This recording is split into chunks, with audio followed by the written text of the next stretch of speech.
落ちこぼれだと言われたからだ。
Buenas tardes a todos y a todas. Soy Fernando, bienvenido al Fair Podcast, al Fair House, al segundo programa. Bueno, antes de introduciros al invitado y a mi compañero Melguizo, comentaros que, bueno, para la gente que estuvo en el primer directo, hemos perdido el vídeo, hemos podido rescatar solo 30 minutos y los problemas que tuvimos de cámara y demás creemos que están solucionados. Igualmente, si detectáis algún tipo de problema, comentároslo, o sea, comentarlo por el chat. Podéis ir escribiendo todas las preguntas, ir interactuando, que nosotros lo vamos leyendo. Y nada, bueno, también comentaros que todo se va a resubir a YouTube. Y nada, sin nada más que decir, comenzamos. ¿Qué tal, Melguizo? ¿Cómo estás? Hola, muy buenas. Pues en el programa de hoy tenemos a Anabel Vallesana. Bueno, ahora ella nos explicará un poco el porqué de su nombre y demás. Así a rasgos generales, matemática, estadística, divulgadora, investigadora, poetisa también, que también tocaremos el tema. Y bueno, Anabel, ¿algo que añadir de información? Nada, un rabo de lagartija, que no sé estarme quieta, principalmente. Pero sí, eso, soy matemática y estadística y, bueno, metida un poquillo en el mundo de la divulgación, de la investigación, de la docencia y de todo lo que exige este trabajo, que son un montón de cosas. Sí, ahora conforme avance el programa iremos tratando todos los asuntos y temas. Me gustaría comenzar, para poner a la gente también un poco en contexto, cómo fueron tus inicios, si querías estudiar matemáticas, estadística, si igual fue tu plan B, igual querías estudiar, me lo invento, no sé, medicina. ¿Cuáles fueron las claves que te hicieron estudiar eso? Cuéntanos un poco. También por si hay alguien que se está planteando estudiar algo parecido. Pues esto, yo lo cuento siempre, mi primera idea era estudiar arquitectura. Me gustaba mucho, bueno, me gustaban las matemáticas, se me daban bien y entonces pensé que algo que podía ser aplicado y tal era la arquitectura. Pero me pasaron dos cosas. Una es que hubo una señora mayor que un día me dijo que eso era una cosa de hombres y en ese momento cuando estás, que no sabes muy bien qué hacer, que no has salido mucho del pueblo, digamos, y no sabes, todavía no tienes una visión muy amplia de las cosas, Sí. pues medio me tiró para atrás y luego además me pasó otra cosa y es que el dibujo técnico se me daba muy bien, pero lo del dibujo artístico lo llevaba yo regular. Y entonces, bueno, pensé que igual si tenía que hacer, tenía una amiga que además estaba haciendo arquitectura y dije, sí, igual si tengo que hacer esos dibujos no se me va a dar bien. Y me decidí por, y como se me daban bien las matemáticas y me gustaban, pues dije, nada, pues directamente matemáticas y luego ya veremos lo que sale. Y entonces pues me fui a Se las juntó matemáticas. todo. Sí, sí. Sí, o sea, al final salió bien. Mira cómo has acabado, ¿no? O sea, Sí. aquí. Y luego también, yo al principio, una de las cosas que te llevan a estudiar matemáticas en esa situación, fijaros, es porque matemáticas es una carrera que tenía algo que a mí me gustaba, que eran esas matemáticas, pero luego además tenía el punto de que yo podía acabar siendo profesora de instituto y era como una cosa que para mujeres sí que estaba bien vista, ¿no? No era una cosa descabellada y además, bueno, pues tenía una profesora que me inspiró mucho y la veías y decía, bueno, pues yo igual puedo ser eso también. Y empecé por ahí y luego yo creo que me fui a la estadística porque era la parte más aplicada también de las matemáticas y bueno, pues acabas dirigiéndote, ¿no? Vale, sí, y respecto a esto, que has tocado el tema de los profesores, o sea, acabar siendo profesor y demás, me gustaría que nos dijera cómo ves la educación en España y sobre todo en el mundo de las matemáticas en cuanto a los niveles más básicos y conforme vamos subiendo secundaria, bachillerato, universidades y demás. Es que es un tema, es el tema. Es muy complejo porque lo que sucede muchas veces es que quien enseña matemáticas en los primeros años son personas que normalmente, bueno, pues no se han ido a la carrera de magisterio y muchas veces motivados porque no les gustaba una cosa más técnica y querían directamente ser profes y muchos llegan con muchas reticencias hacia las matemáticas. Entonces, claro, ellos y ellas tienen que ser quienes les enseñen matemáticas a los niños pequeños después. Entonces, si tú empiezas ya con esas reticencias, pues igual es difícil. Luego, claro, no hay una carrera especializada en didáctica de las matemáticas, sino que hay un magisterio que dentro tiene pues asignaturas de didáctica de las matemáticas. Y Bueno, perdona que te interrumpa. Sí. Por si alguien no lo sabe, tú eres profesora, ¿no?, de la Universidad de Valencia, si no me equivoco. Sí, eso es. Vale. Sí, que no lo hemos dicho. Profesora en el Departamento de Estadística e Investigación Operativa de la Facultad de Ciencias Matemáticas de la Universidad de Valencia. Eso es. Y nada, eso es lo que comentaba, que... No, has hecho muy bien, que se me había pasado. Que en esas circunstancias, pues claro, quien tiene que enseñar las matemáticas a los niveles más bajos, pues igual no tiene una formación muy matemática y no tiene mucho amor a las matemáticas. Igual tiene ciertas resistencias. Sí. Entonces ahí ya empiezan los peros. Porque si las cosas no se enseñan bien desde la base, la matemática es algo que se construye. O sea, tú no puedes pasar a derivar si no sabes bien qué significa restar, qué es una diferencia relativa. Son cosas que se van construyendo poco a poco. Entonces, claro, si tú empiezas desde pequeño teniéndole cierto resquemor a las matemáticas, pues se crea lo que se llama la indefensión aprendida de yo esto no se me da bien, yo esto no quiero hacerlo, y vas creciendo así. Luego, bueno, pues hay cosas en los planes de estudios que evidentemente serían mejorables. Hacerlas, por un lado, más aplicadas en el sentido de que se vea más a dónde van, pero por otro también que se vea su utilidad en sí misma como ciencia básica y sí, que son manipulativas, que se pueden aprender con las manos, que no son cosas tan abstractas o no deberían serlo en los primeros cursos como para que se pierdan. Y claro, todo esto se va arrastrando. Y ya cuando llegan a la universidad, pues estamos nosotros allí en la universidad, que ya decimos, es que no saben nada de matemáticas. Y bueno, igual tendríamos que valorar, igual tendríamos que sentarnos todos juntos. Que esto, hemos hecho alguna vez algún programa en el programa Ciencia Cierta, hicimos hace poquito un programa sobre educación matemática y lo comentábamos, que igual hace falta ese juntarnos todos y vamos a repensar qué se enseña en matemáticas y vamos a repensar con qué queremos que lleguen a la universidad. No vamos a desde la universidad a decir, no, es que no saben nada. Sí, poner soluciones también, yo creo. Eso es. Sí, claro. Yo también pienso que, o sea, en las matemáticas sobre todo, pero vaya, en el resto de asignaturas, además, yo creo que el sistema que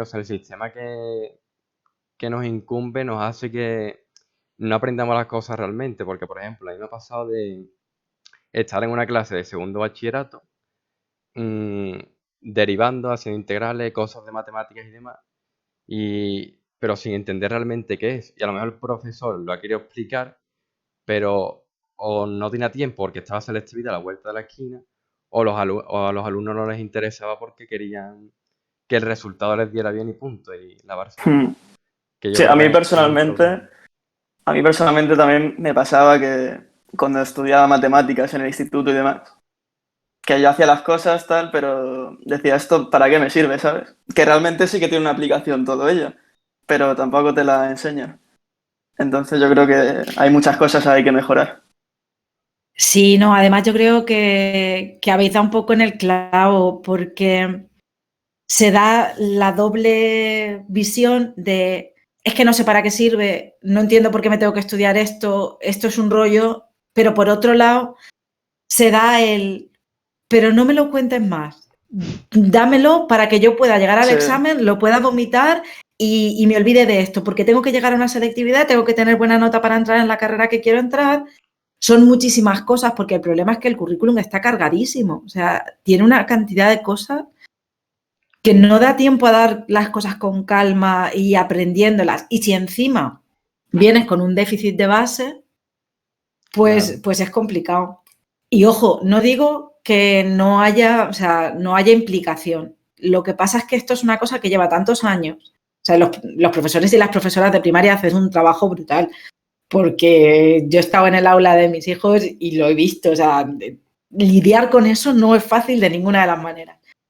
Pero el problema es que en el imaginario colectivo se va creando esa sensación de, no, es que yo para las matemáticas no valgo. Es normal que mi hijo o que mi hija tampoco valga.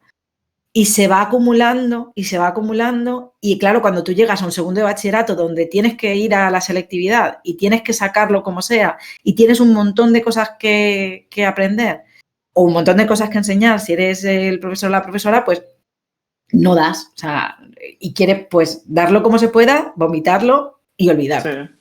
Claro, sí. Sí, es que además, segundo que- bachiller encima es un curso muy, muy curioso, que yo creo que Una forma bonita de decirlo, lo de curioso. sí, por decirlo así. Que además que yo creo que se aprende realmente poco. Se aprende muy poco conforme a lo que se debería de aprender y lo que se puede aprender. Sí, además que es eso, que los profesores yo los veo como unas víctimas de realmente lo que le ponen por delante, porque la autonomía brilla por su ausencia en este caso. Por mucho que quieran, al final su trabajo es preparar a unos alumnos que después tienen un examen final y demás. Yo lo veo como un problema de base, la verdad. Sí, sí, es así. O sea, si tú tienes una cosa muy cargada que sabes que se van a examinar y que sabes que a lo mejor depende el futuro de tus alumnos y tus alumnas, depende de lo que tú le hayas llegado a enseñar para llegar a la selectividad, es intenso. O sea, no te da para mucho, desde luego. Y bueno, siguiendo un poco con el tema de los estudios y tal, tú has cursado en el extranjero, en Estados Unidos y en Reino Unido, bueno, en Carolina del Norte y en Cambridge, ¿no? ¿Qué tal esa experiencia fuera de España?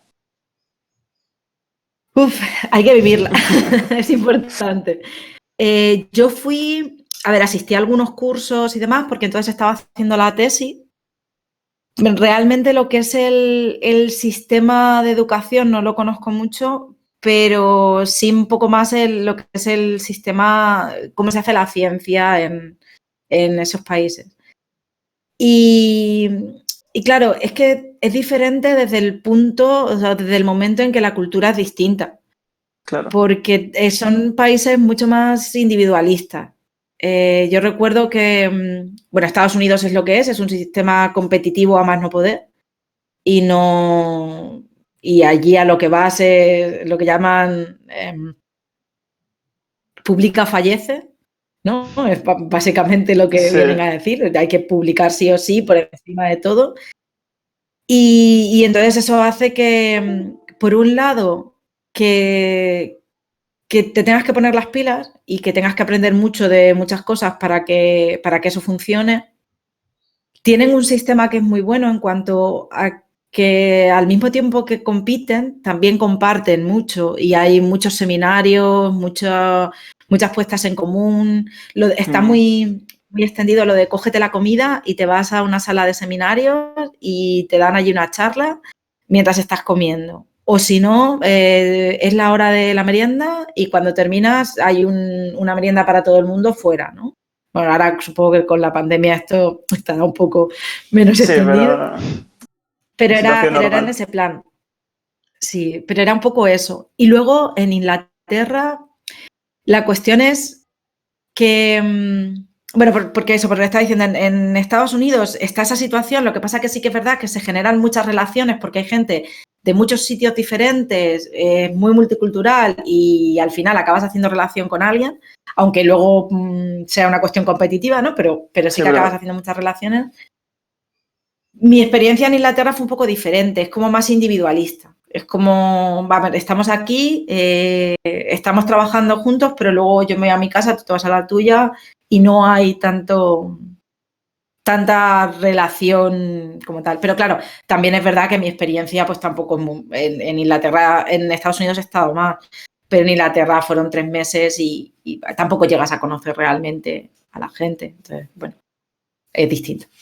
En cuanto al habla, al idioma, ¿hace algo destacable? O sea, ¿te hace rápido? ¿Tú fuiste ya con el inglés sabido? No sé, cuéntanos un poco. Claro, bueno, eso Pues, también tiene que ser un poco una mezcla porque tiene que haber gente ahí de todos los sitios, imagino. Claro, sí. A ver, yo en cuanto al idioma, yo siempre he sido muy cabezona desde pequeña. Ya, no, y entonces yo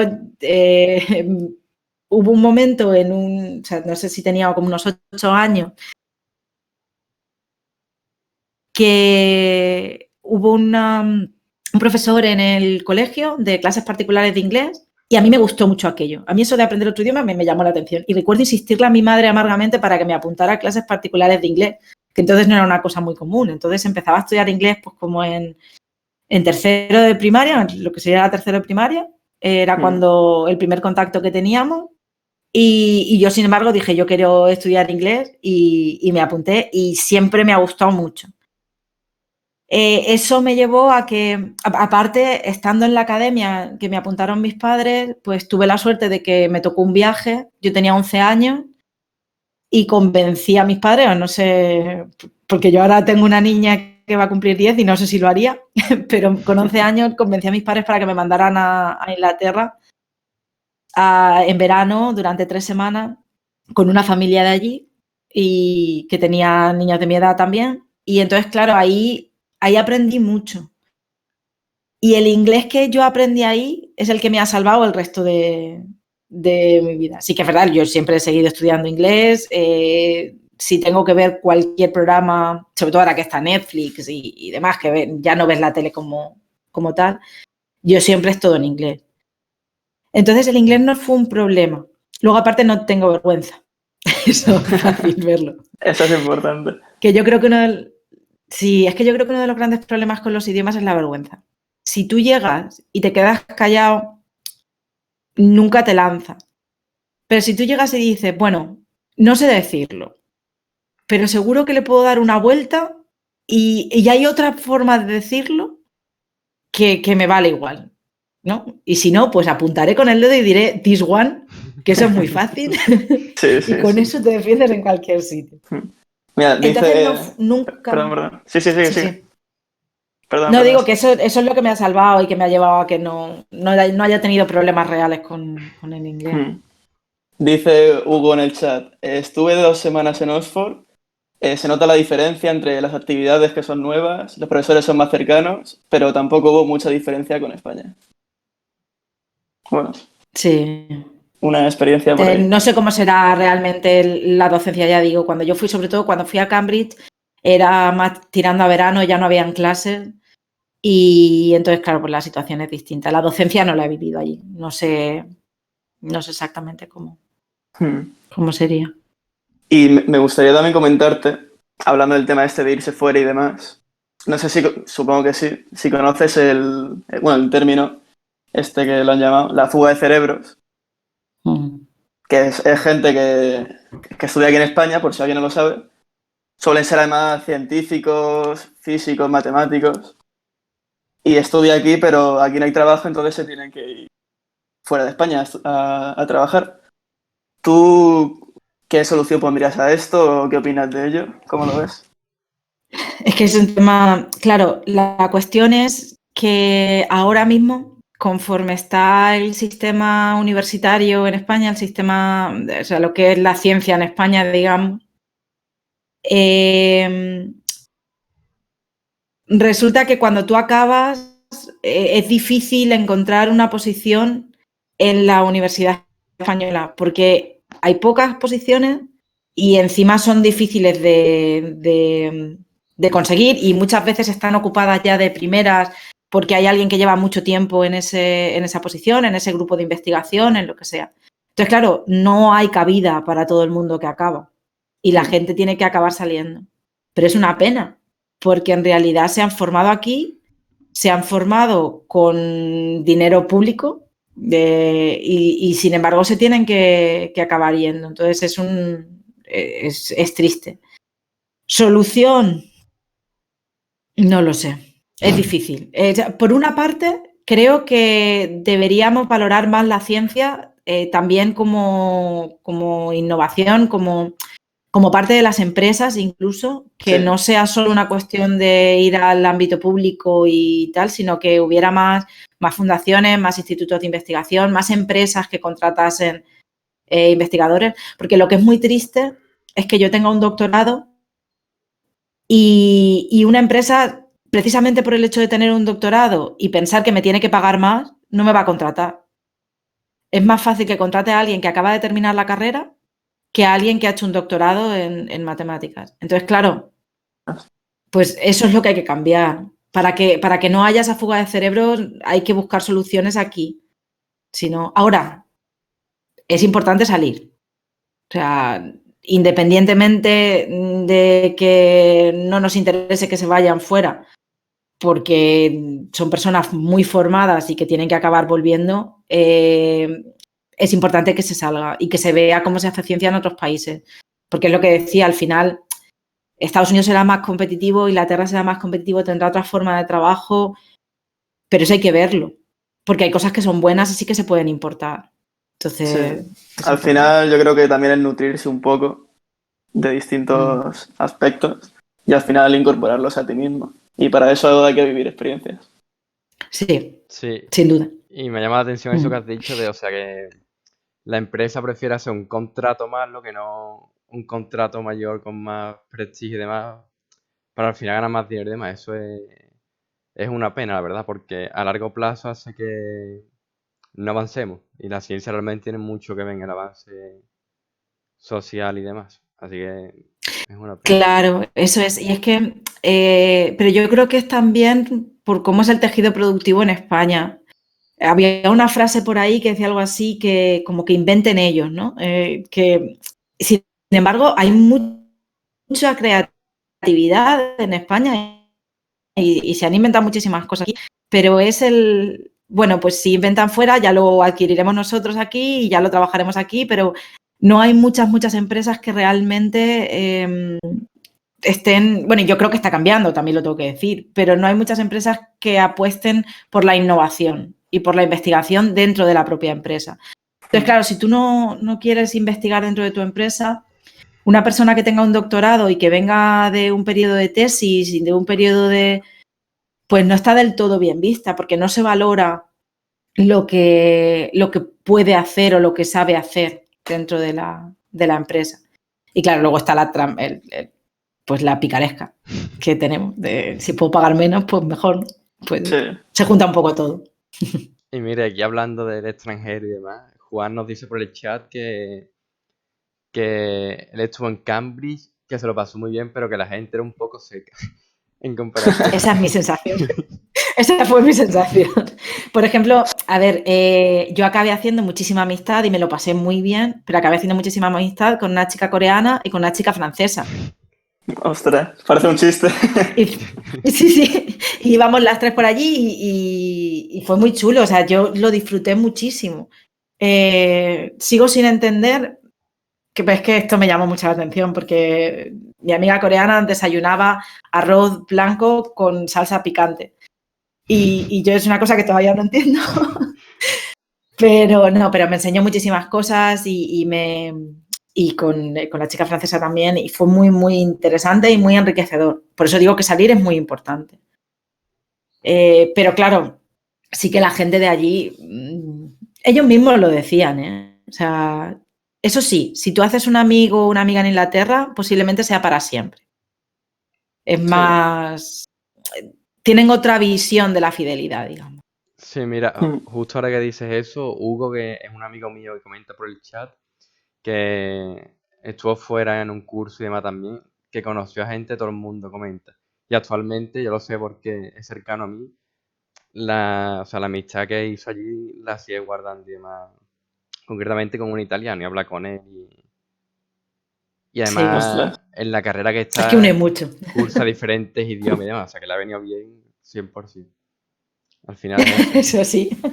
Al final salir de Sin duda. tu... No, hay que tener amigos en todos sitios. Eso no lo dudéis.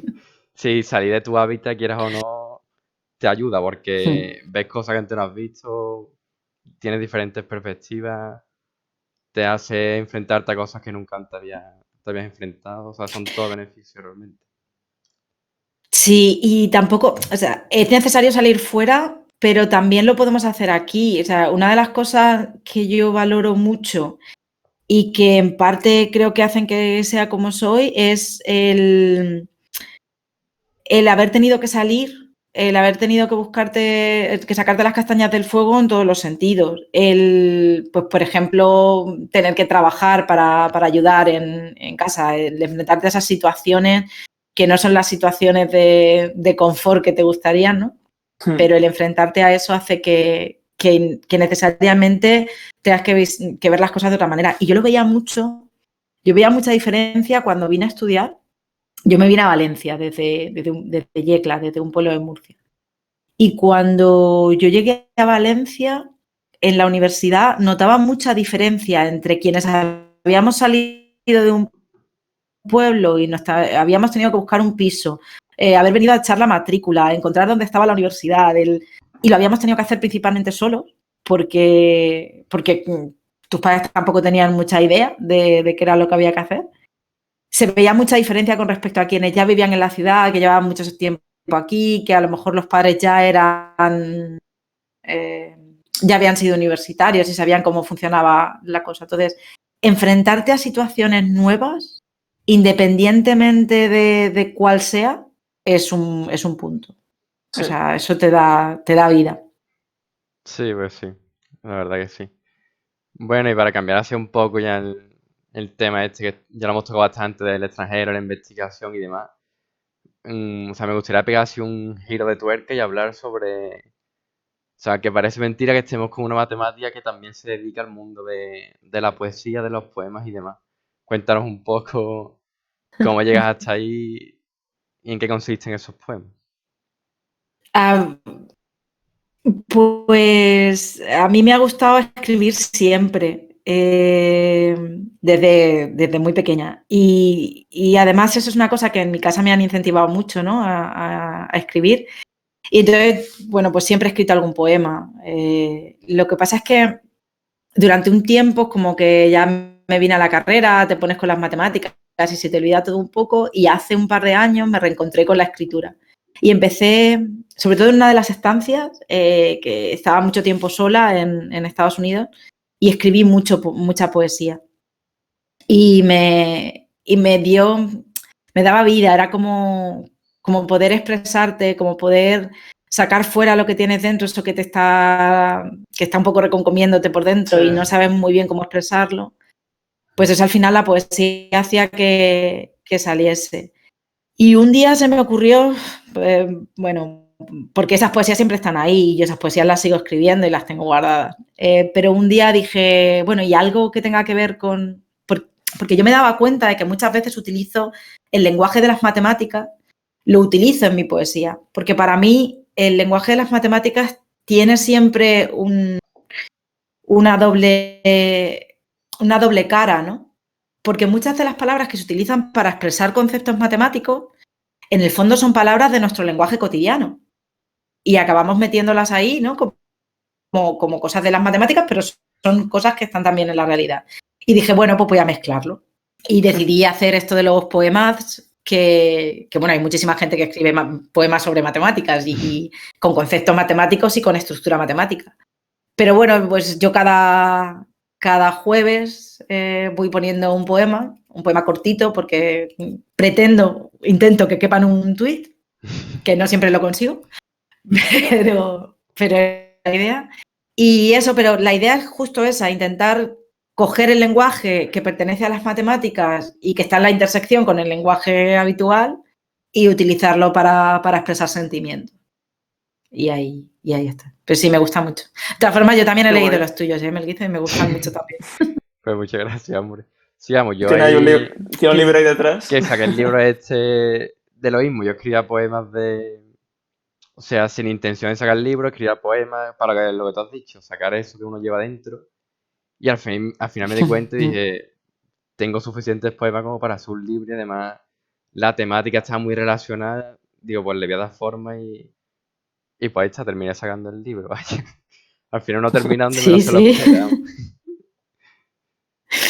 Pero es que es muy bonito. A mí lo de los libros de poesía me gusta, porque además es que lo hablaba el otro día con mi pareja también, porque la poesía lleva detrás un montón de sentimientos y un montón de música, y yo sé que no es para todos los oídos. Yo sé que no todo el mundo le escucha la música ni le encuentra el sentimiento que hay detrás.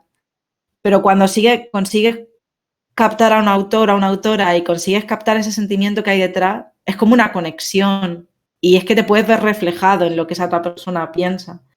Y a mí me parece muy bonito.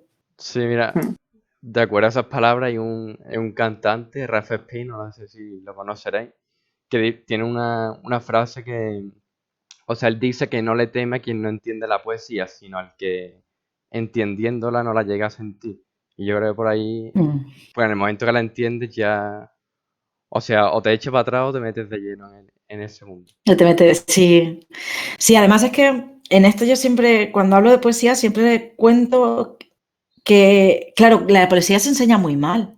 Porque ¿qué te enseñan en el instituto de poesía? ¿Qué te enseñan a separar las sílabas Todo y a mal. contarlas?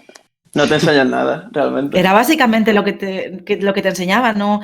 Sí, a ver, si daba la casualidad de que tenías un profesor, una profesora muy implicada, pues a lo mejor te contaba alguna cosa. Pero yo incluso así recuerdo estar sentada leyendo a Machado o a Miguel Hernández que reflejan muy bien el ambiente a tierra seca, a campo, que era donde yo vivía, ¿no? Las campanas de la iglesia, y ese sentimiento, esa sensación es súper bonita porque estás conectando con la persona que había escrito eso. Te sientes identificado también con el texto. Sí, además, yo creo que como los sentimientos son muy variopintos, hay de muchos tipos y demás, pero al final tristeza tiene todo el mundo, alegría tiene todo el mundo, entonces cuando encuentras a alguien que lo ha vivido de la misma manera que tú, es que te sientes plenamente identificado y es como una conexión muy bonita y la verdad, yo lo siento igual. Sí, sí. Bueno, pues si te parece, Ana, vamos ya entrando en materia con tu labor. Que eso, tú te dedicas principalmente a, bueno, en rasgos generales, ¿no? A las matemáticas, estadística. Me gustaría que nos comentases un poco lo que hablábamos antes. ¿Qué aplicación tiene eso en la vida cotidiana o en la práctica, en la economía, en la salud? Cuéntanos un poco también cómo trabajas tú, etcétera. A ver, tú te levantas por la mañana y lo primero que haces es... Una ecuación. Una ecuación. Lo primero que haces es coges el móvil y los móviles ahora normalmente te dicen buenos días y te dicen la temperatura, la probabilidad de lluvia. Tú te metes en una red social y empiezas a dejar datos por ahí, porque es lo primero que haces. Entonces, desde que nos levantamos por la mañana hasta que te vas a la cama por la noche, básicamente vas dejando datos en el mundo. Entonces, la estadística, la aplicación es fácil de ver. Porque el problema que tenemos es que podemos caer en la tentación de pensar, bueno, hay tantos datos que solo con pintarlos o solo con hacer una media o con hacer una gráfica ya tenemos claro que nos dicen esos datos. Y no es cierto, hay que saber tratarlos, hay que saber cuidarlos. ¿no? Interpretarlos también. Interpretarlos también, sí, y entender la incertidumbre que llevan detrás y demás. Pero es que más también hay, o sea, la estadística tiene mucha matemática detrás, porque toda la base es matemática, todo el lenguaje es matemático, pero luego que además es que matemáticas hay en todo lo que tenemos, o sea, en todo lo que es digital hay matemática. Y a veces es cierto que las matemáticas son mucho más, y las matemáticas están ahí como base para muchas otras ciencias y como ciencia en sí misma. Y hay cosas que se investigan porque es una línea en la que alguien está trabajando y parece que no tiene ninguna utilidad, que es lo que me preguntaba, pero de repente surge un campo de la física que necesita esas matemáticas que se han creado y que en principio se habían creado para nada, ¿no? Y hablamos de la física, que a lo mejor es otra ciencia que dice, bueno, pues a lo mejor a la gente de la calle no lo ve. Bueno, a lo mejor eso no lo ve, pero la criptografía sí. Y la criptografía es una cosa que necesitamos para que no nos roben el dinero del banco, para que no nos cojan la tarjeta y nos la pirateen, etcétera, etcétera. Y hay cosas que van de la mano de ese tipo de avances. Entonces, la estadística yo creo que es algo que, si no tenemos claro todavía que es importante, es porque todavía nos falta mucha labor por hacer. Sí. porque está en nuestro día a día, porque está ahí, porque es que lo de la probabilidad de lluvia cuando te levantas por las mañanas, estadística, o probabilidad en ese caso, los datos que ves de las redes sociales, lo que se puede sacar de ahí, abrir un periódico, ver una gráfica, está en todas partes. Y las matemáticas nos cuesta más verlas porque quizás están más en la base, pero es que están en todos lados. Sí, además se ve cuando después los matemáticos o personas más en el mundo de la estadística y demás realmente pueden aportar en cualquier campo, ya sea, aunque no sean expertos en el otro campo, pero pueden ayudar porque son, o sea, es como la base ya, si nos ponemos muy filosóficos, podríamos decir que incluso del universo, ¿no? Porque están ahí.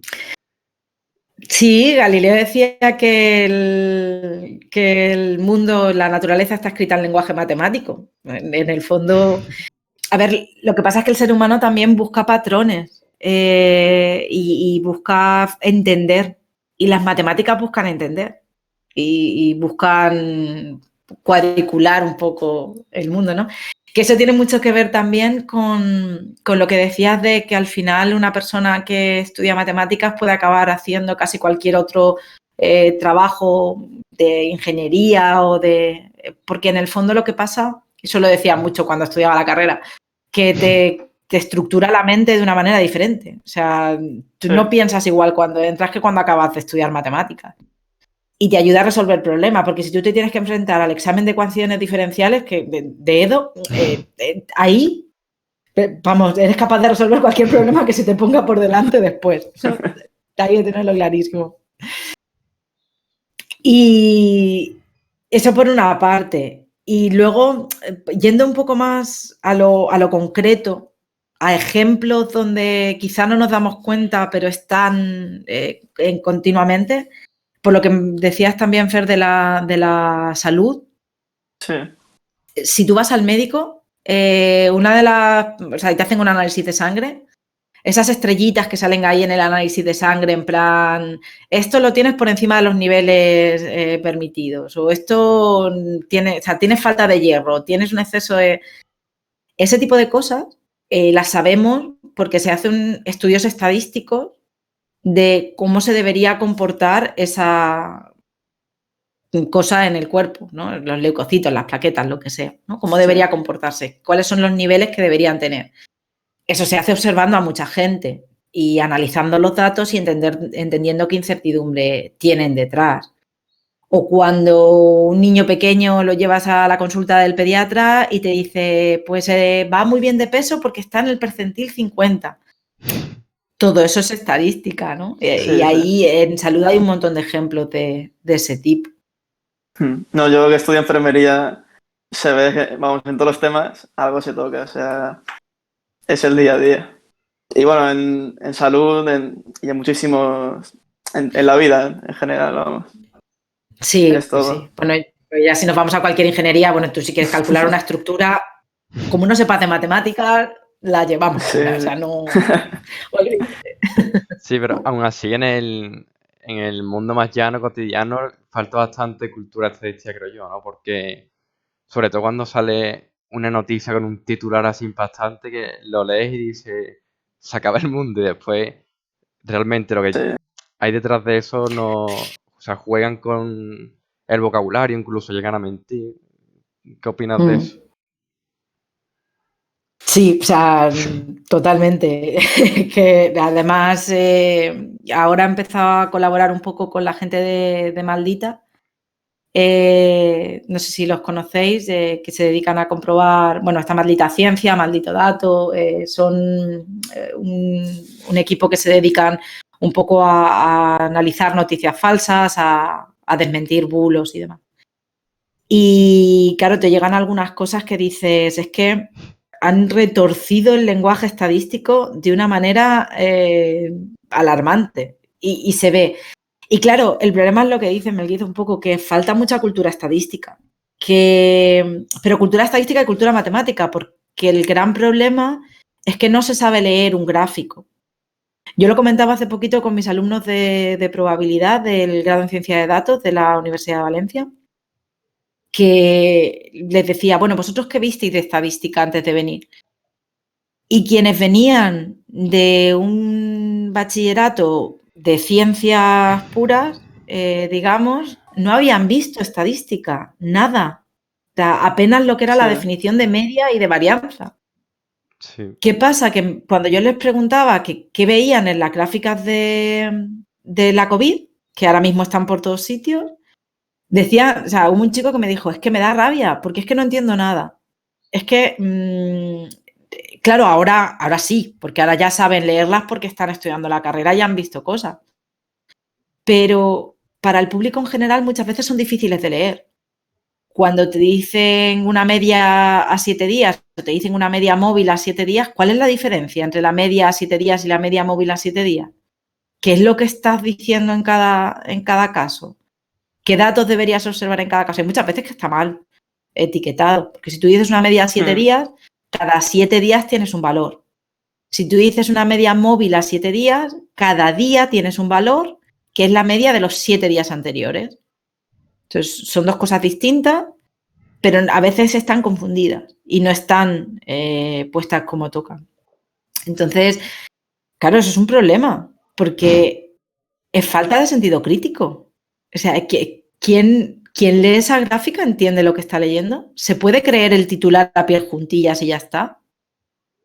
Y entonces, pues eso hay que cambiarlo. Sí, y además cuando hace un año por ahí, cuando salió el tema del COVID y demás, que se puso bastante de moda la discusión de, o sea, si quién así, porque en ese momento las gráficas que estaban mal hechas estaban de moda, o sea, por las redes y demás había, Uf. había disparate. De todo. Entonces, pues Hacia estaba el todo el mundo debate gráficas.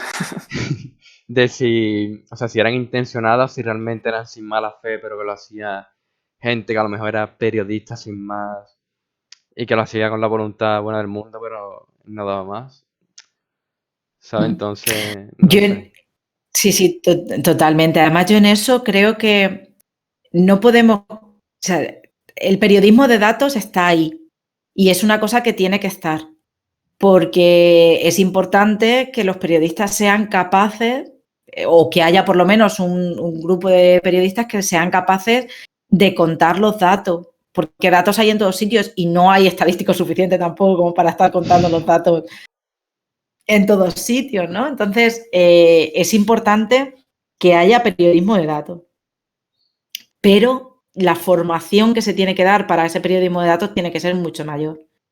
Tiene que haber formación en estadística que sepan realmente, porque es para no poder tener la duda, porque de hecho esa duda está, o sea, la gráfica está mal porque realmente querían engañarnos con algo, o está mal porque han querido hacer una cosa bonita visualmente y eso no tiene ni pies ni cabezas estadísticamente. Hay que saber diferenciar y para saber diferenciar pues necesitas saber que la persona que lo está haciendo sabe lo que está haciendo. Sí, y mira, justo me viene aquí, o sea, has dado en el clavo porque Hugo, que está por el chat, que es mi amigo, justo hoy por la mañana él estudia Relaciones Internacionales junto a Geografía e Historia, y pues, o sea, manda una foto al grupo de amigos y demás de una clase de estadística y preguntando que por qué daba eso, un poco así como enfadado, ¿no? Y bueno, pues creo que le acabo de dar la respuesta. Ahí lo tienes, Hugo. No, sí, pero de todas formas, Peínate. de todas formas, yo le tengo que decir a Hugo que es verdad que a veces nosotros tendríamos que entonar el mea culpa, ¿vale? Porque sí que es cierto que muchas veces cuando nosotros enseñamos estadística venimos del bagaje matemático y queremos enseñarlo todo como súper estricto, con todas las fórmulas, con todos los detalles, con todo súper a un nivel muy alto, ¿no? Y a veces nos los tendríamos que hacer mirar, porque son otras cosas las que necesitan. Entonces, no sé cómo se la estarán dando a él, pero sí que es verdad que deberíamos repensar nosotros también cómo damos las asignaturas. Luego, aparte, hay un error gravísimo que se debe a... Sabemos que la estadística nos va a hacer falta, pero como no creemos mucho en ella, la metemos en el primer curso. Y claro, cuando tú metes algo en el primer curso de carrera, cuando tú llegas a geografía e historia, ¿tú para qué quieres estadística? Tú vas a estudiar geografía e historia. Entonces tú llegas allí en el primer curso, o a farmacia, yo he dado muchos años en farmacia. Y al final es que ellos quieren farmacia y yo los entiendo. O sea, no venían a estudiar matemáticas ni venían a estudiar estadística. Y si la hacemos difícil es lo difícil que tú te lo quieras plantear, pero si la hacemos poco aplicada, que es lo que suele pasar, pues los perdemos, claro. Claro que los perdemos y entonces pues Hugo manda mensajes y os dice que para qué. Sí, además es verdad, te metes en los programas docentes de carreras de sociales, humanidades y demás, y si hay estadística está en el primer cuatrimestre o en el segundo de como metí ahí con calzador para darle y quitarle el medio. Realmente es buen Sí. apunte quizás meterla más para adelante cuando ya se ha dado la materia en sí y entonces después aplicar lo que se ha visto y demás. Sí, a ver, también se solucionaría teniendo estadística en bachillerato. O sea, si se viera más estadística en bachillerato en todos los niveles, yo creo que la aceptarían mejor porque vendrían ya con cierta base y tendrían cierta idea de para qué Sí. se necesita todo eso. También hacer algo nuevo, porque eso, si tú entras a farmacia, que esperas estudiar cosas de farmacia y te ponen estadística que no la dan en tu vida, pues se te queda una cara de cuadro que no puedes con ella. Claro, y entonces, bueno, y luego yo siempre defiendo que una de las principales cosas que nosotros tenemos que hacer con el alumnado de farmacia o de biológicas o tal es enseñarles a diseñar un experimento, a leer un artículo científico, la parte de métodos de un artículo científico, que sepan identificar lo que hay, que entiendan qué es lo que necesitan y a comunicarse con un estadístico o una estadística que les pueda ayudar en su trabajo. O sea, para que luego si están en un equipo, pues puedan trabajar con ellos. Y claro, lo que sucede ahí es que si eso lo cuentas en primero, cuando ni tienen ni idea de qué es un experimento, ni han visto estadística antes, por supuesto, que estábamos diciendo, ni saben lo que es un artículo científico, pues no tiene mucho sentido. No, Sí, al final es como, bueno, pues estudian a prueba y sin más y el problema de base sigue estando ahí, sí, sí. Eso es, eso es. Vale, y siguiendo un poco así el tono de la estadística y demás, a ver si nos puedes contar de dónde viene tu nombre y a partir de ahí explayarte todo lo que tú quieras. Vale, vale, lo intento. Va. Si veis que no me explico, me paráis, sin problema. Esto... Bueno, a ver, lo de Vallesana fue una broma, porque cuando yo empecé un poco en el tema de divulgación y empezaba a hacer alguna cosilla, yo entonces no tenía Twitter. Twitter tuve ni casi redes sociales, tenía Facebook y poco más. Pero o sea, hacía unos años la había tenido y me la quité porque no estaba, o sea, era una cuenta personal y no le hacía mucho caso, total que acabé quitándome. Y cuando empecé con la de la divulgación, dije, si un día me hago una cuenta de Twitter, me haré una cuenta que se llame Vallesana. Pero Vallesana es porque yo soy vallesiana. Vale, ¿qué significa soy vallesiana? Paso por paso. Era un juego de palabras. Vallesiana es un tipo de estadística. O sea, la estadística que estamos acostumbrados se conoce como frecuentista, se suele conocer como frecuentista. Y hay otra forma de entender la estadística, que es lo que se llama la estadística bayesiana. Y la estadística bayesiana viene de aplicar el teorema de Bayes. Vale. Entonces, ¿esto qué es? El teorema de Bayes, lo que se trataba, bueno, Thomas Bayes fue un reverendo inglés de allá por el 1700, del siglo XVIII, que él lo que intentaba era entender cuál era la probabilidad de que algo fuera la causa de otra cosa. ¿Vale? Para que os situéis, en esa época era cuando Newton estaba lanzando su ley de la gravedad y demás. Y claro, recibió muchísimas críticas y había mucha gente intentando defender que la gravedad era la causa que hacía pues, que las cosas funcionasen como funcionaban. Entonces, claro, ahí lo que querían era la probabilidad, o sea, calcular la probabilidad de que esa fuera la causa. Eso en probabilidad se llama probabilidad inversa y era una cosa que estaba súper mal vista, porque tú calculabas probabilidad de cosas que pasaban, pues como tú calculabas la probabilidad de que cayera la manzana, pero no calculabas la probabilidad de que la causa de que cayera la manzana era la gravedad. Sí. Y un poco trabajando para intentar ver eso, Bayes sacó su teorema que ahora cuando os pongo algún ejemplo veréis rápidamente qué utilidad tiene, pero su teorema lo que venía a decir era que la probabilidad de la causa, dado lo que habías observado, se podía calcular como la probabilidad de lo que habías observado, que es lo que decía, la probabilidad de que se caiga la manzana, dado que hay gravedad, por la probabilidad de que haya gravedad, dividido otra cosa. O sea, una fórmula, ¿no? Que si la decimos como se suele escribir es P de A barra B igual a P de B barra A por P de A partido P de B. Bueno, esa es la fórmula. Lo digo por si alguien la ha escrita por ahí, que sepa que eso es el teorema de Bayes. Bien, ¿cuál es la utilidad que tiene realmente el teorema de Bayes? ¿Dónde se ha utilizado muchísimo a lo largo de la historia?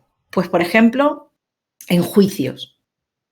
Cuando tú haces un juicio, tú lo que quieres saber es la probabilidad de que sea culpable o inocente, ¿vale? Y tú tienes unas pruebas.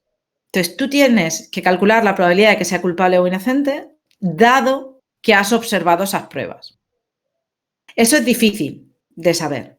Lo que es fácil es cuál es la probabilidad de la prueba, dado que es el culpable. Y ponerlo de la siguiente manera. Imaginaros que se encuentra en la escena del crimen un tipo de tabaco muy raro, que no suele fumar mucha gente. Y que la persona que se considera culpable o que es sospechosa fuma ese tabaco, ¿vale? Bien, la probabilidad de que hubiéramos encontrado esa colilla si esa persona era la culpable, o sea, si ya tenemos asegurado que la persona es la culpable, podemos calcular la probabilidad de que se haya encontrado esa colilla. Porque como esa persona fuma ese tabaco, pues la probabilidad es prácticamente la misma de que estuviera fumando. Si fuma todo el rato, pues sería 1, ¿no? La probabilidad de haber encontrado eso. Eso es fácil de calcular.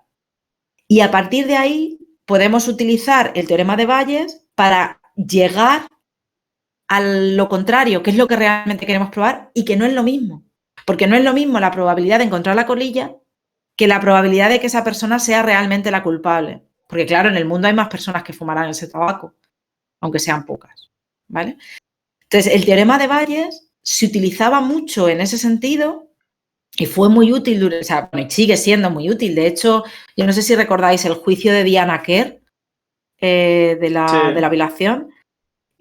Se acabó probando que el móvil de esa violación sabía que había sido un móvil sexual, el móvil del asesinato, se acabó probando gracias al teorema de Bayes. O sea, que había sido por eso. Entonces, es un teorema que es muy útil, pero que tuvo muy mala fama. No, por lo que os he dicho, la probabilidad inversa no le gustaba a nadie y entonces eso no se quería enseñar. Hasta tal punto que cuando Turing descifra la máquina Enigma durante la Segunda Guerra Mundial, la forma que tiene, no sé si habéis visto la peli de Descifrando Enigma. Sí, sí. Yo no Está la he por visto. Netflix por ahí.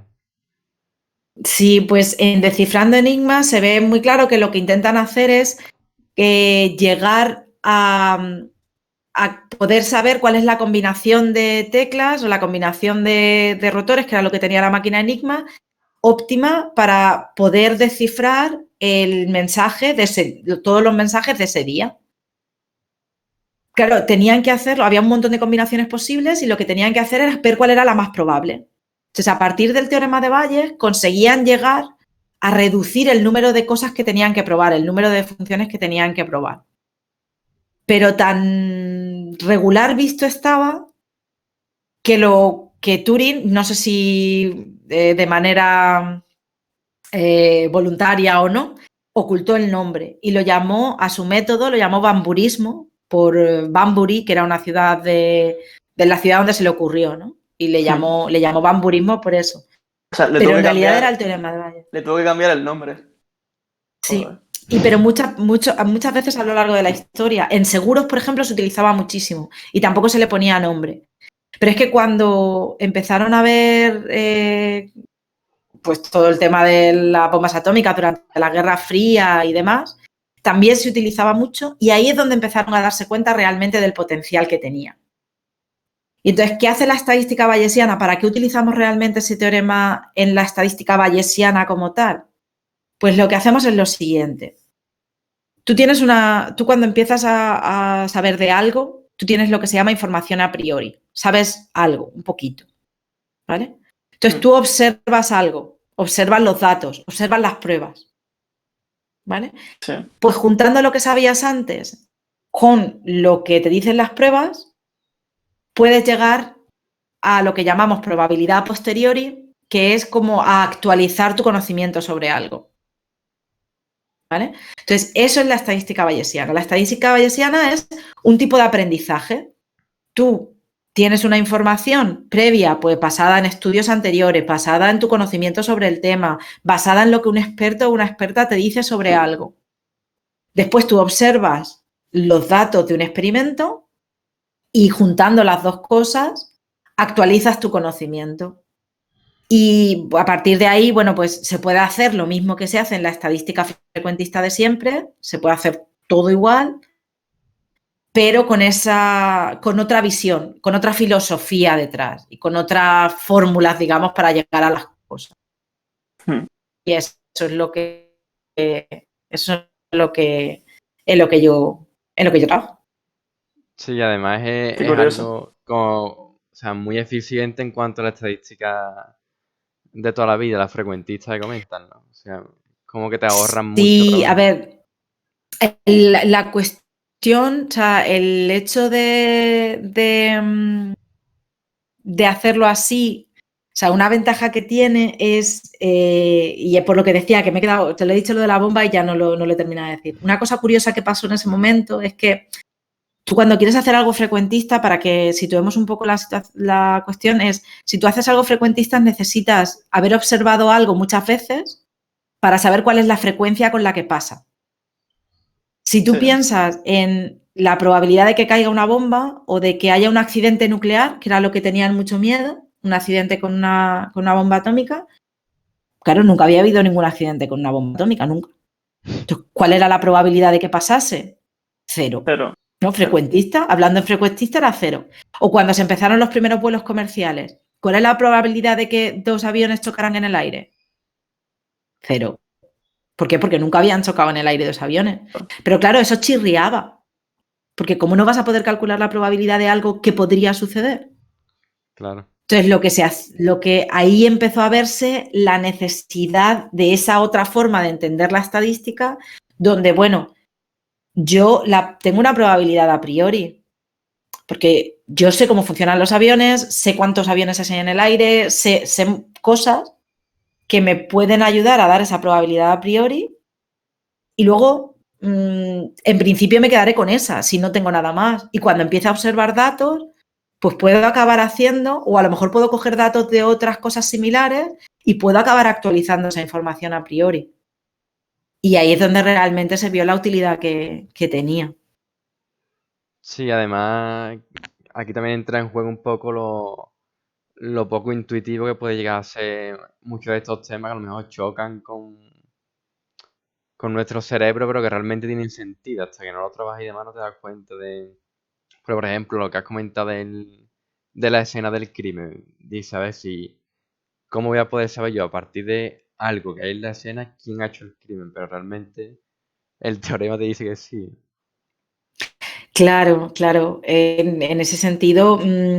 Y lo que pasa es que ahí se cae en una cosa que se llama la falacia del fiscal, que es muy peligrosa. Y es lo que os decía de, no es lo mismo la probabilidad de encontrar la prueba si esa persona es la culpable, que la probabilidad de que esa persona sea la culpable habiendo encontrado esa prueba.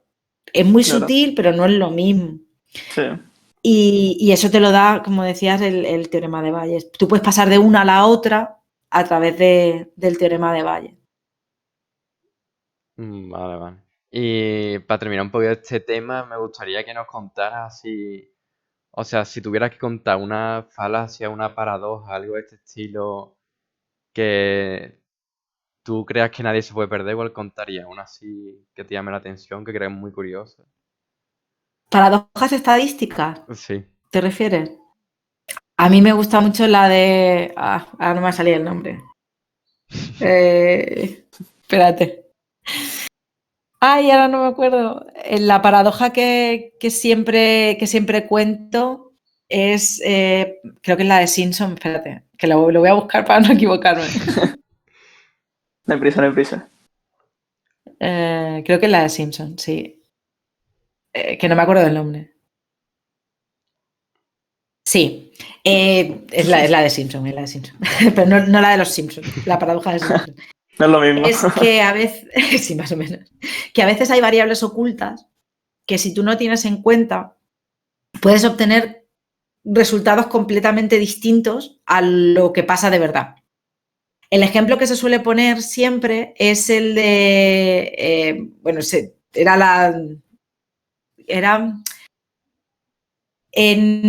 había varias universidades donde se quería ver si había habido una discriminación en el acceso, o sea, la admisión de los estudiantes y las estudiantes, ¿no? Parecía que había una admisión mucho más baja, un porcentaje de admisión mucho más bajo en las chicas que en los chicos, ¿no? Y entonces se quería ver si era una cuestión discriminatoria. Y lo que pasaba era, o sea, si tú mirabas los datos tal cual y mirabas la universidad y mirabas cuántas admisiones de hombres y cuántas admisiones de mujeres había, se veía que sí que había una discriminación. Pero si se miraba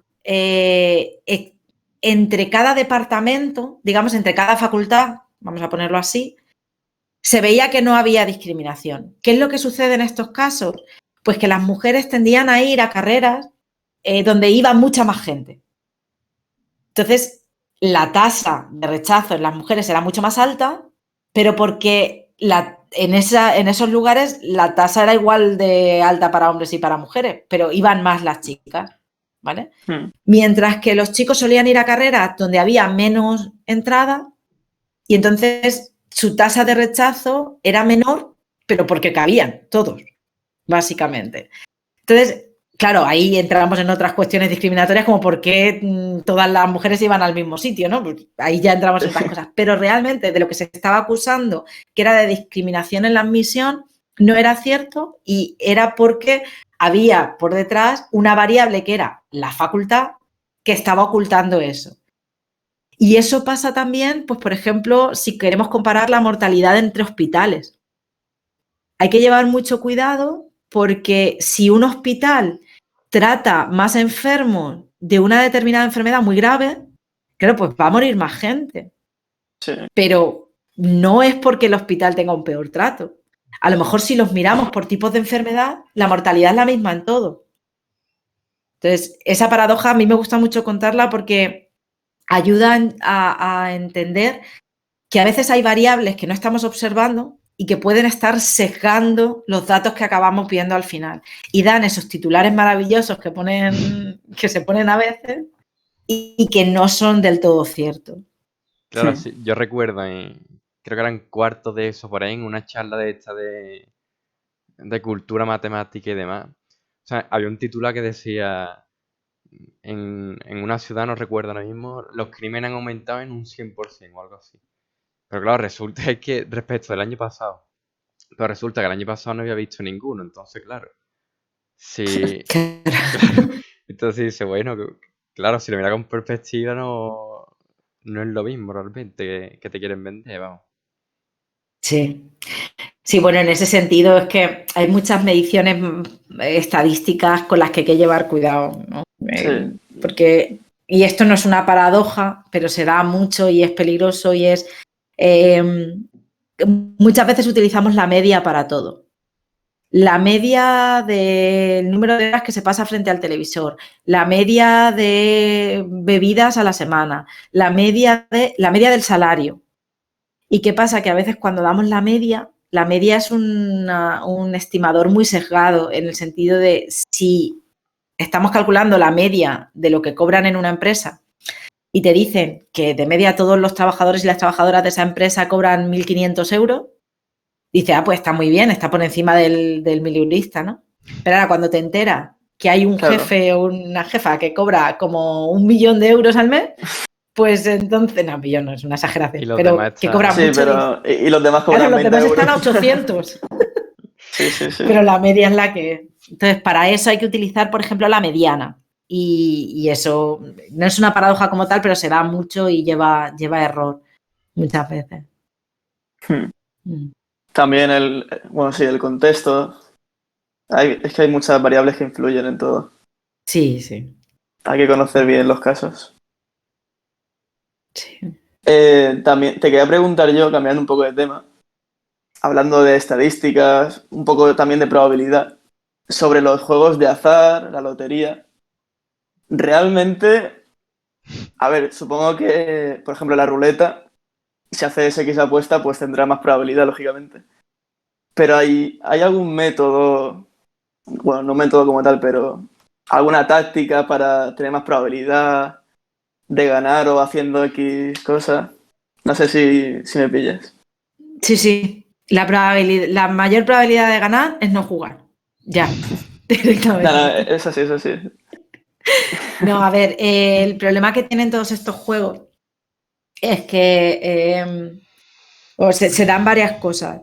Por un lado, todos a la larga vas a perder, ¿vale? Da igual lo que hagas. Hay una cosa que se llama esperanza matemática, que es, básicamente se calcula en cada situación posible cuánto ganarías o cuánto perderías. ¿Cuál es la probabilidad de esa situación? Y si tú haces el producto de cuánto ganarías por la probabilidad de que pase eso y lo sumas, eso te da lo que se llama la esperanza matemática del juego. La esperanza matemática del juego te viene a decir, si tú juegas 500 veces, al final, ¿con cuánto te vas a quedar en el bolsillo? Y todos esos juegos, sea el que sea, el resultado es negativo. Es decir, en todos, a la larga vas a acabar perdiendo. Sí que, claro, hay mucha gente que ha buscado estrategias, que ha intentado saber pues cuántas veces tiene que poner en cada número para tener más probabilidades de ganar. Pero da igual porque juegues las veces que juegues, aunque tú tengas una técnica que pudiera hacerte mejorar en algo, al final, a la larga vas a acabar perdiendo. Y luego, aquí hay un problema que es más bien psicológico, que es el de la recompensa. Cuando tú de repente tienes un premio, por pequeño que sea, ¿Quieren más? te entra ese punto de estoy en racha. Y eso es peligrosísimo, porque eso te lleva a seguir apostando. Y se da el punto también de decir, pues resulta que llevo jugando 1 hora. Pues si llevo jugando 1 hora y no he ganado nada en esta hora, la máquina está caliente, que se suele decir.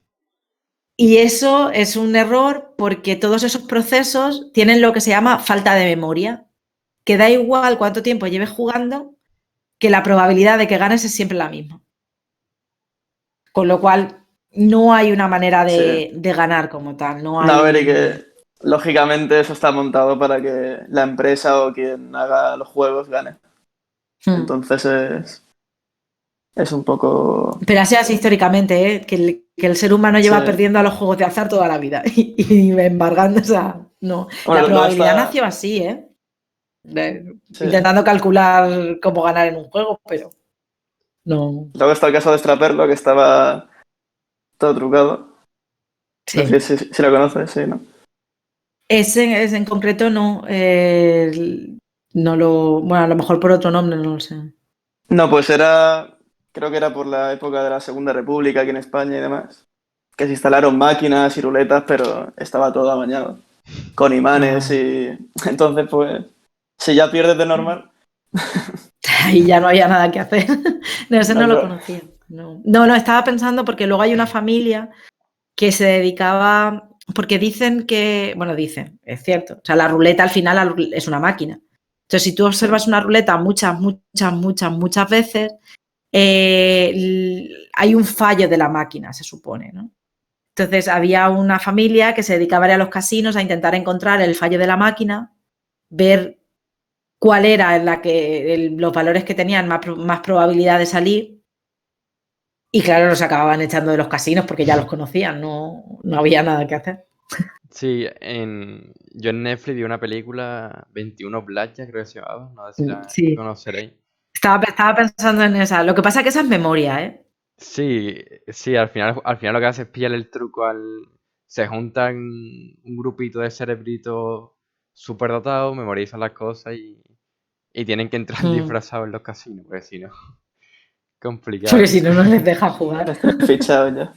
Y tú en el Sí, plano sí. ya más social, ¿cómo ves esto? El hecho de que existan casas de apuestas, de que se juegue con el azar de esta manera, ¿cómo lo ves?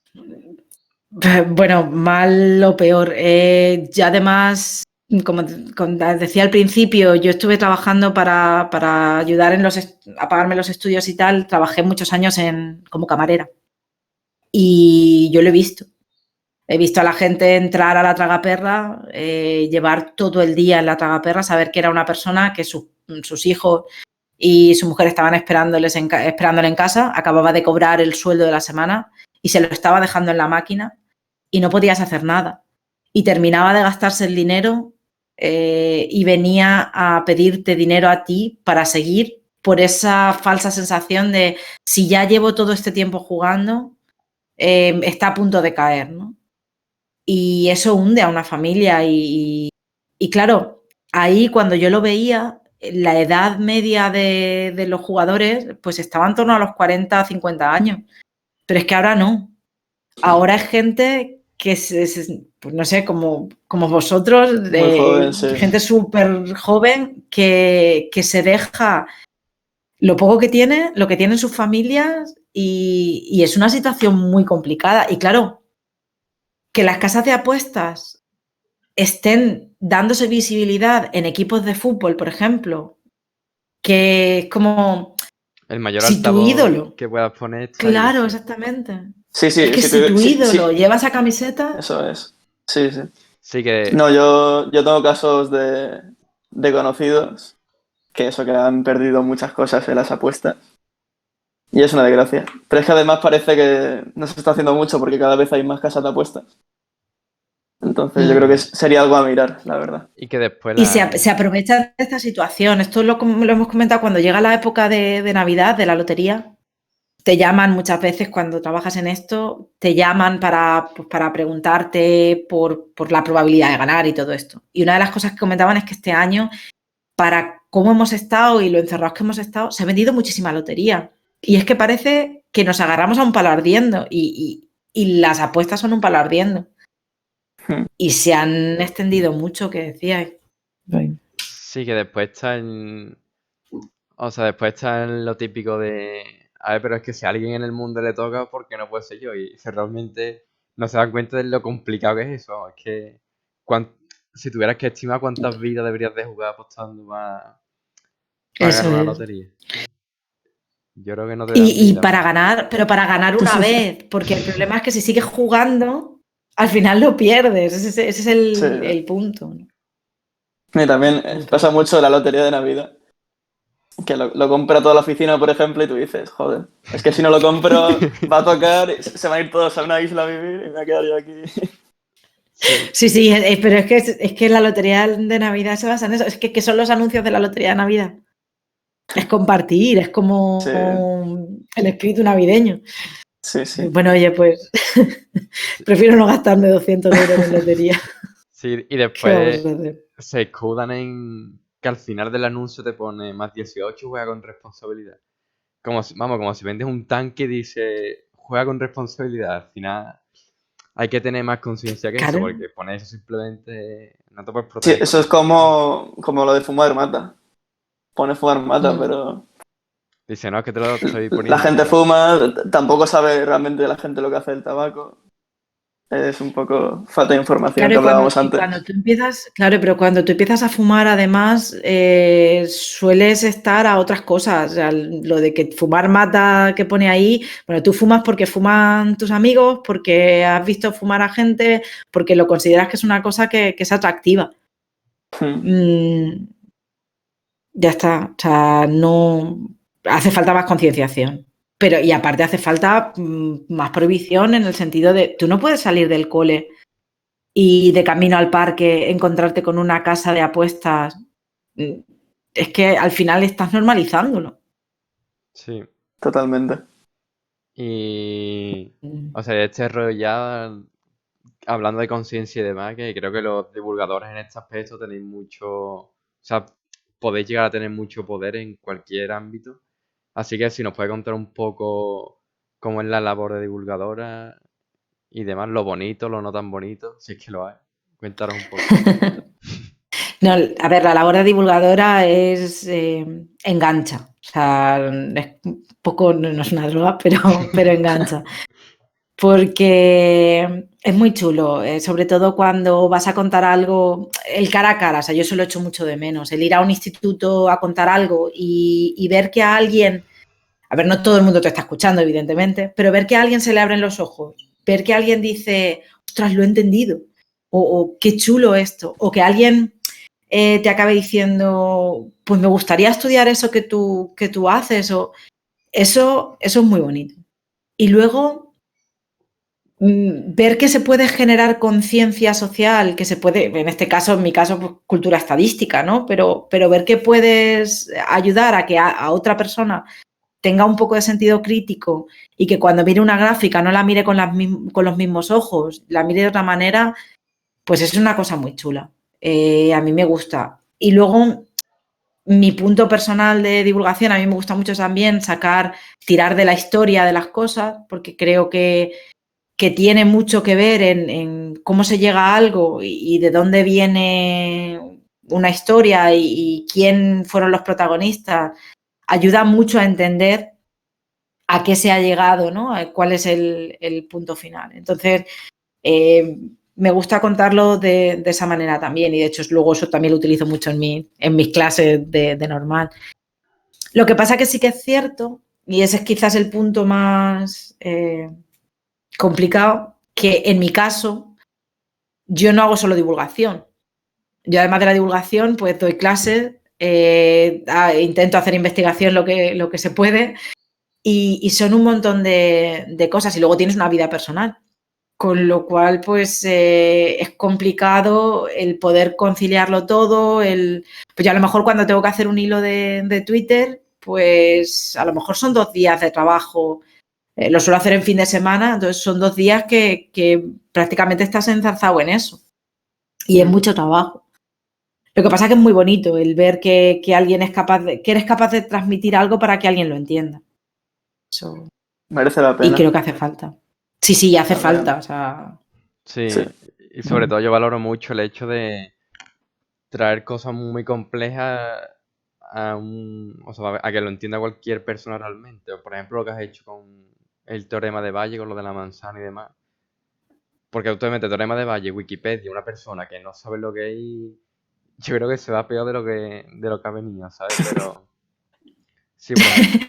y a ver, también es verdad que yo entiendo, o sea, hay cosas que me cuestan más. El teorema de Bayes intento hacerlo lo más didáctico posible, pero a mí me cuesta porque es mi día a día y yo estoy muy metida en eso. Entonces, a veces me doy cuenta que utilizo un lenguaje que no todo el mundo entiende. Y eso a la vez Claro. me ayuda a mejorar, ¿no? El decir, espérate, esto lo estoy diciendo, pero esto no tiene por qué entenderse tan fácilmente, ¿no? O sea, dale una vuelta. Sí. Claro, claro. Bueno, pues si te parece, ya que vamos un poco justo de tiempo, vamos a pasar a las preguntas que han hecho los seguidores y demás. Pregunta Pablo, escoge una, ¿cálculo o álgebra? ¡Buah! ¡Qué difícil! Álgebra. Creo que siempre me ha gustado más el álgebra que el cálculo. El cálculo lo veo más práctico. Ahora alguien me va a matar seguro ahora mismo.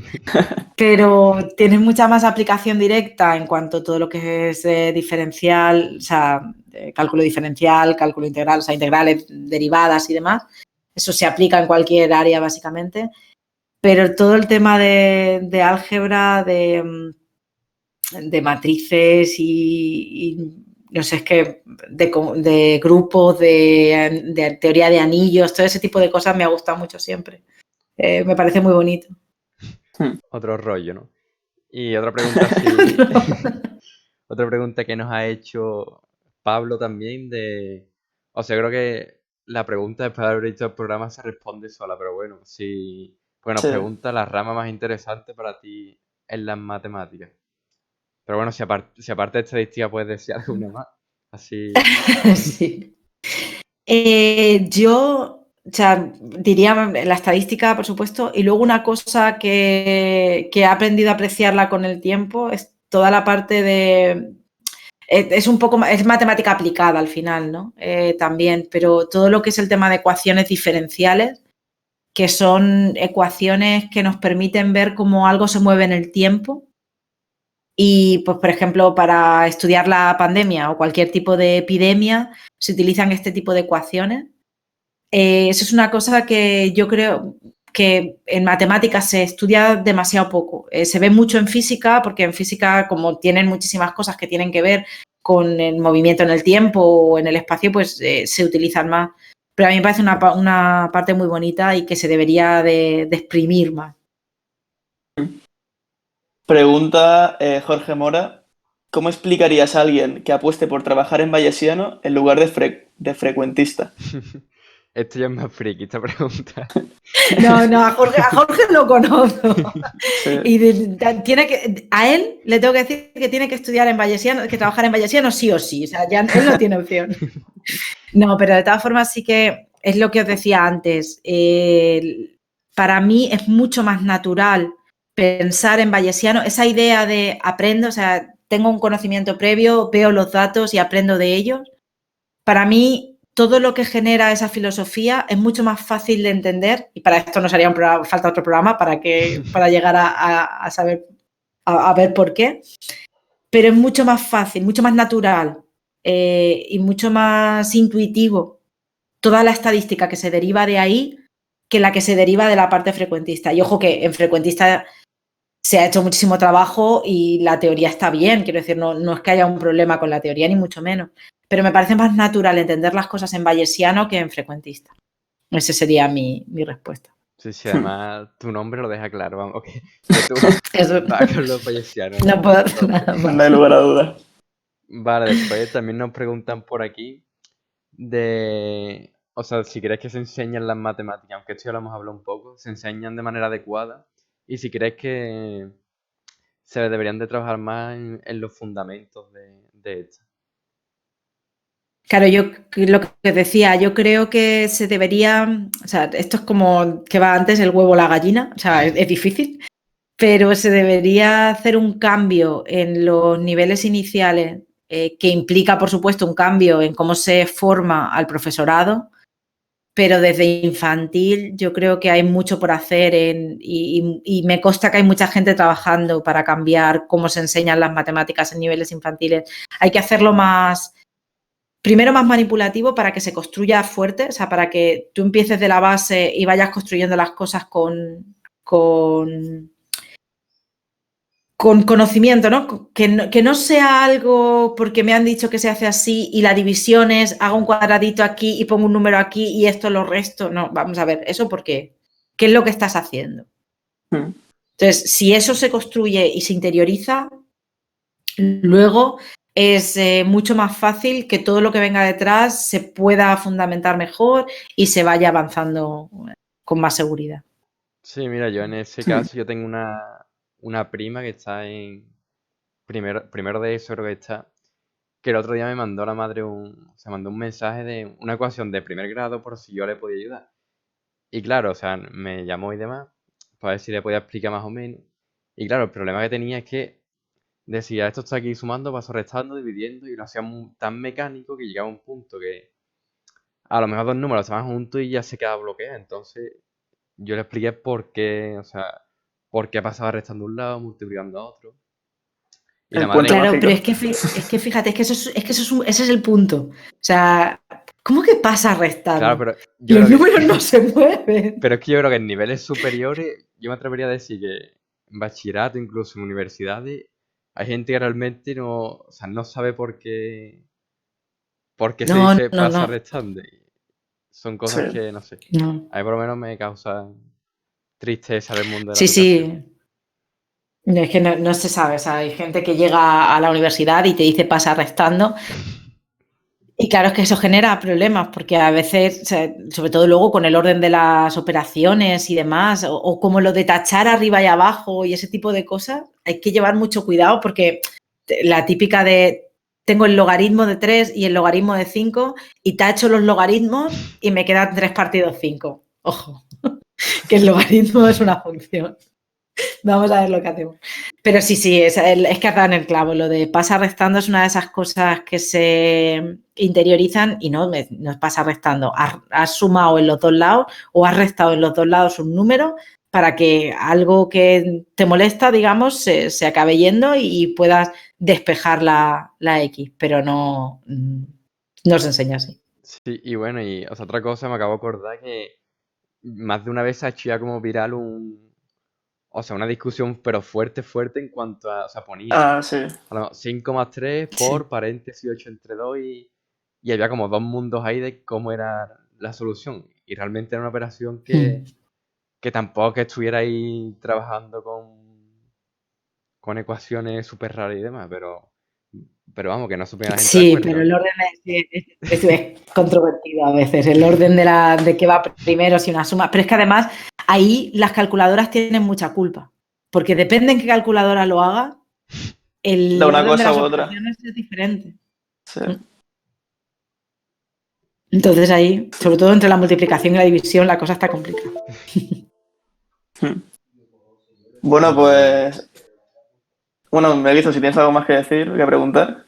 No sé, ya para terminar lo que decimos siempre de si te gustaría ver a Sí. alguien por aquí, o sea, de tu mundo o de cualquier ámbito que te gustaría que pasara por aquí. Pues, a ver, ¿qué piense? No sé, me gustaría ver a mucha gente, pero no sé, una persona que creo que os podría gustar mucho, porque también, además, es una persona que se dedica a la educación, pero es divulgadora también y ha hecho muchas cosas de ciencia, es Nieves, Nevesu, de Sábados Cultureta, la podéis encontrar en Twitch. Y a mí me gusta mucho cómo explica las cosas, además cómo habla de la educación y de estas cosas que estábamos comentando aquí. Y ella también nos puede contar muchas cosas muy chulas. Ella es bióloga, no es de mi campo exactamente, pero Vale, está en Escenio, en la comunidad de Escenio, por si la queréis buscar. pues nosotros se lo proponemos. Bueno, pues Ana, muchas gracias. La verdad es que ha estado todo muy interesante. Yo personalmente he aprendido muchas cosas. Espero que te lo hayas pasado bien. Bueno, Muy espero bien. que la gente también haya aprendido mucho, haya pasado un buen rato. Y bueno, si quieres comentar algo, tanto a nosotros, a la gente, algún proyecto tuyo personal, lo que quieras. Nada, no, daros las gracias, que me lo he pasado muy bien, que ha sido una conversación muy agradable. Yo espero no haber destrozado ninguna mente con lo del teorema de Valle. Si no, me lo perdonáis y otro día lo explico de otra manera. Que la cuestión es darle vueltas. Y nada, pues eso, agradeceroslo. Y bueno, pues si me quieren encontrar, pues en Twitter soy, que esta me la jugó Twitter, porque no me dejó poner Vallesana, me hizo poner Ana Valles. Y todavía hay gente que cree que me llamo Ana y el apellido es Valles. O sea que no, pero bueno, no pasa nada. Entonces allí soy @AnaValles y bueno, pues aparte tengo un blog donde están todos mis poemas y que donde cada 15 días escribo algo, que es anabelforte.com. Ahí me pueden encontrar también. Y ahí está toda mi información, o sea que si quieren cualquier otra cosa, pues que se pasen por allí y que me escriban o lo que necesiten. Y nada, muchas gracias. Me lo paso muy bien. Nada, a ti. Hasta luego.